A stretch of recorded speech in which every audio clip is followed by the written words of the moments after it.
I installed a gate at my house. Nothing fancy, just a sleek black metal one that slides open with a remote. I was proud of it, having saved for months to keep people from constantly using my driveway as a turnaround zone. Little did I know, putting up that gate would unleash full-blown chaos thanks to our HOA's self-declared queen, Mrs. Peterson. She lost her mind. And worse, she called in a private K-9 unit. But what she didn't know was that my dad is the chief of police, and he happened to come home early that day. What would you do if your neighbor's fake security squad got humbled by real law enforcement? Welcome to my channel. Make sure you subscribe if you're into Karen takedowns and HOA drama. It all started with that gate. I had all the paperwork, permits, approvals, even the design matched the community guidelines. I followed the rules, just like my dad always taught me. But Mrs. Peterson? She acted like I'd built a fortress. I caught her snapping pictures of my driveway while I was out watering plants. She didn't even hide it, just standing there in her pressed tennis skirt, phone raised like she was a crime scene investigator. When I asked if something was wrong, she scoffed and stormed off, her designer sneakers tapping all the way. The next morning, a bright yellow notice was slapped on my mailbox. Urgent, unauthorized modification. The gate had only been up for 2 days. I was shocked. I tried to reason with her like a normal adult. I even brought over my permit copies and some of Mom's homemade cookies as a peace offering. But before I could ring her bell, her security speaker blared to life. I'm documenting everything. That gate is lowering property values. The board will hear about this at tomorrow's emergency meeting. A meeting? For a gate. Dad was out at a police conference in Denver when I called. Stay calm, he said. Just record everything. She's been pulling this stuff for years. He wasn't kidding. Mrs. Peterson was going door to door with a petition, telling people I was opening a business and that my gate was an eyesore. That night, my security cam caught her and 2 HOA board members creeping around with flashlights, measuring my driveway. I started recording with my phone, half laughing, until I saw what she was holding, a business card for Elite HOA Enforcement Solutions. I Googled it and instantly got chills. A private security firm with a reputation for intimidation, and yes, they had a K-9 unit. Then came a text from Mrs. Peterson. Meeting tomorrow, 9 a.m. sharp. Bring your checkbook. Fines begin at $500 per day. I looked out at the gate I'd worked so hard for. It stood tall, fully compliant. But clearly, this was personal for Mrs. Peterson. I didn't know it yet, but that gate was about to become the center of a war. As I went to bed, another ping from my camera. She was back, with someone in a security uniform. He was taking notes, nodding while she talked. Then they both stared right into my camera, and she smiled. That kind of smug, I've won smile. But she had no idea I wasn't alone in this. My dad was coming home. And let's just say, she wasn't ready for who she was messing with. The next morning, 7 a.m., I woke up to more camera clicks. Mrs. Peterson again, treating my gate like it was contraband. Only this time, she brought the whole cavalry. The full HOA board was out in force, social circle in their matching pastel cardigans, each one shaking their head like I'd just insulted their grandmothers. My phone buzzed. Emergency HOA meeting. Of course. Perfect timing.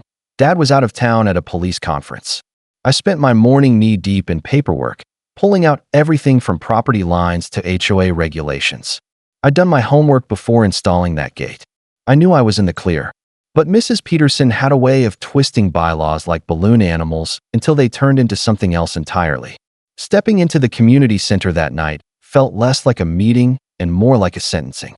The judge, jury, and executioner all sat up front, and they all played bridge together every Tuesday. The place was packed. More bodies than I'd ever seen at one of these things. Clearly, Mrs. Peterson had promised a spectacle.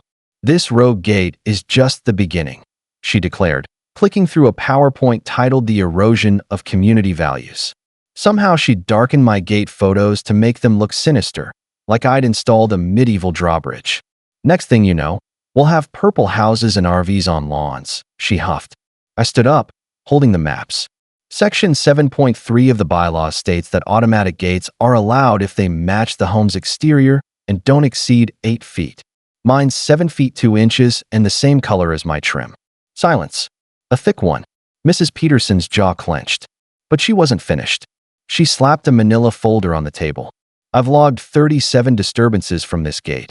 Headlights, motors, squeaking metal. She handed out photos, angles from morning, afternoon, night, even one at 12:04 a.m. I took out my phone and hit play on a video. Her sprinklers soaking my windows at 3 a.m. Speaking of disturbances, I said, "Shall we discuss water restrictions?" Then came her ace. "The board already voted," she announced. "We've hired West Valley Security Services. They'll handle enforcement moving forward." She wore the kind of smile you'd expect from a cat who'd cornered a bird. I nearly laughed. Private security? Over a gate? Then Bob from 2 doors down chimed in. "They're serious. My cousin's HOA hired them. They've got patrol cars, uniforms, dogs." The meeting ended with a warning. Remove the gate within 48 hours or face escalation. I drove home thinking it was just Mrs. Peterson being her usual tyrannical self. She tried to make the Williamses take down their basketball hoop last year, but eventually backed off. But when I got home, tire marks crisscrossed the front of my driveway. Under the porch light was a card wedged into the doorframe. West Valley Security Services, HOA Enforcement Division. Scribbled on the back, first warning. They didn't know I'd already begun researching. A quick search brought up complaints from other neighborhoods, harassment, intimidation, even trespassing. But before I could dive deeper, my stomach dropped. 3 black SUVs rolled onto our street, glowing light bars casting an eerie pulse. I was sipping my coffee the next morning when I heard the growl. Not just any growl, the deep, calculated bark of a trained canine. Hands shaking, I parted the blinds. My jaw dropped. 3 SUVs surrounded my driveway, HOA enforcement painted in bold white. Mrs. Peterson was front and center in a beige power suit, phone out, filming like she was auditioning for reality TV. "This is your final warning," shouted a man in a knockoff police uniform. "Take down the gate in 1 hour or we'll escalate." The dog lunged forward, snarling. I flinched back from the window. Over a gate that matched my house, was within regulation. Only difference? Mine was black, not brown. I grabbed my phone and started filming, trying to keep my hands steady. I zoomed in on their badges. Something was off. They weren't reflecting the light right. I'd worked at Dad's precinct through college. I knew what real metal looked like. "We've received multiple violation reports," the man said, banging on the door. I could hear Mrs. Peterson screeching behind him. She's defiant. That eyesore of a gate is tanking our property values. I flipped open my laptop and quickly accessed the county's licensed security contractor portal. Just like I thought, there were 0 registered K9 units approved for private security anywhere in our district. My pulse was pounding, but with that confirmation, a wave of determination surged through me. They were bluffing, and now I had the receipts. The banging on my front door grew louder. "This is your final warning. Release the dog." Through the live security cam feed, I saw neighbors trickling out, phones raised, murmuring. Mrs. Peterson was practically trembling with glee, her silver bob bouncing as she live narrated like a news anchor. I grabbed the printed property diagrams I prepared weeks ago, clearly proving my gate was well within my property lines. Then I hit call Dad, silently begging he'd answer even though he was 3 states away for a conference. Down on the lawn, the so-called K9 handler was unclipping the leash when I heard it, the low growl of a familiar engine. Dad's police cruiser turned the corner, lights flashing.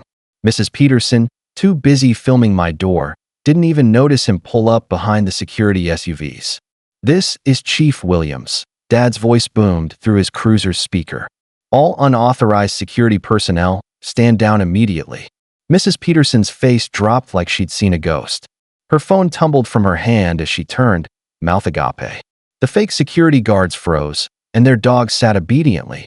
At least they trained him right. I stepped outside, phone still recording. "Mrs. Peterson, you and your team are in violation of several county codes, impersonating law enforcement and operating an unlicensed K9 unit. Would you like to see the documentation?" 2 actual patrol cars screeched up behind Dad's cruiser. Mrs. Peterson started backpedaling, stammering some excuse about neighborhood standards. Her officers slowly raised their hands. The German Shepherd just looked back and forth, clearly unsure who to obey now. But it wasn't over. As Dad stepped out, adjusting his uniform, Mrs. Peterson's whole posture changed. She reached into her purse and pulled out something that made my blood chill. Official-looking HOA documents with a county seal. I was stunned. Dad's conference wasn't supposed to end for 2 more days, but here he was. Mrs. Peterson turned pale as he approached, badge gleaming. The so-called officers went rigid, and even the dog stopped barking. "What's happening here?" Dad demanded, his eyes immediately narrowing at the sight of the K-9 unit. "Who authorized this animal in my jurisdiction?" The lead guard mumbled, "We're with elite HOA enforcement, contracted by the neighborhood board." "License for the dog?" Dad cut him off. "And credentials for your company?" Mrs. Peterson tried to quietly slip toward her house, but Dad caught her. "Ma'am, I'd suggest staying put. We need to discuss who authorized hiring unlicensed muscle to harass my family." I pulled up my phone, showing him videos of her antics, sprinklers blasting my driveway, floodlights aimed at my windows, bogus noise complaints at all hours. The security guy wiped sweat off his brow. "She told us this was approved by local police." Dad scrolled through his phone. "Interesting, because I'm looking at our county security registry right now, and elite HOA enforcement doesn't even exist here.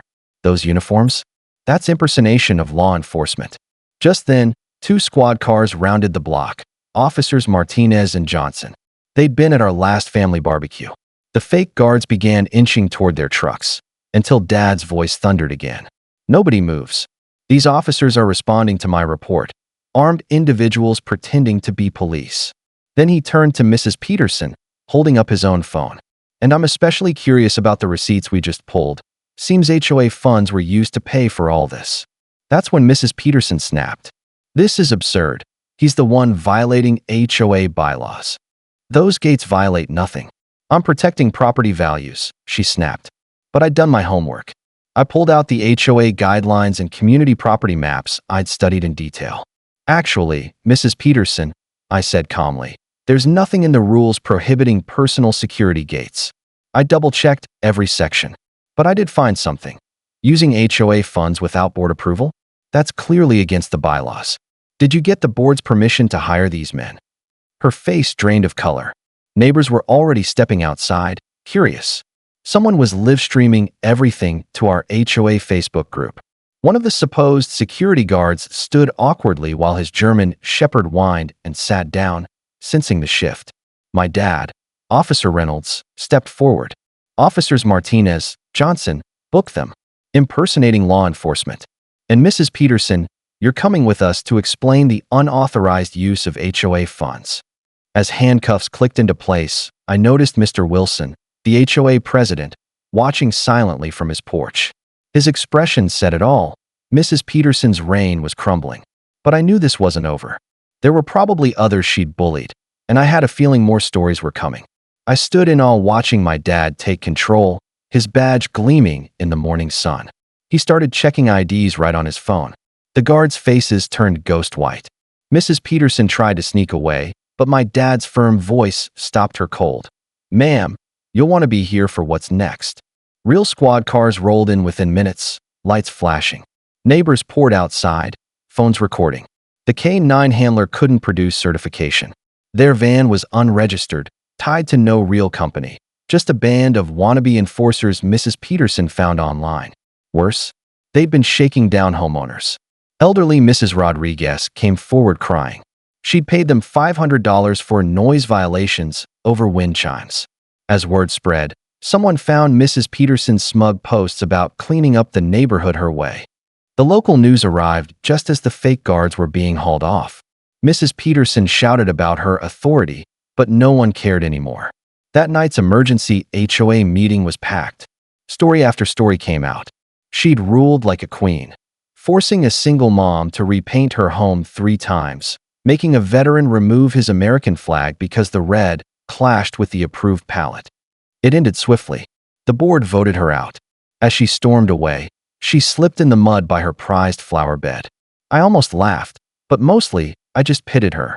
All that obsession with control had left her with no allies, a court date, and a neighborhood that finally stood up. The next few weeks? Incredible. Mrs. Rodriguez took over as HOA president and shifted focus to actually supporting residents. My gate was approved and even became the model for updated neighborhood security guidelines. Neighbors started adding their own gates too. Mrs. Peterson's complaint had backfired into a movement. As for the fake guards, they were hit with real charges. But the courtroom surprise? They revealed texts where Mrs. Peterson had told them to intimidate people, gave them a list of families to target, especially those she thought wouldn't push back. Thanks to my dad, the state HOA oversight committee got involved. What started as my small gate issue turned into a county-wide investigation into abusive HOA practices. And the best twist? Dad installed a gate at his own house, but made it part of a weekend security workshop. Real officers, real tips. Even Mrs. Peterson's husband showed up, quietly admitting she'd gone too far. My gate still stands today, not just as a fence, but as a symbol of what happens when you stand up to bullies the right way. Last I heard, Mrs. Peterson moved out. But before she left, I caught her outside, taking photos of my gate. This time, though, she was researching companies to install one at her new place. Sometimes, the best revenge is showing someone a better way to live.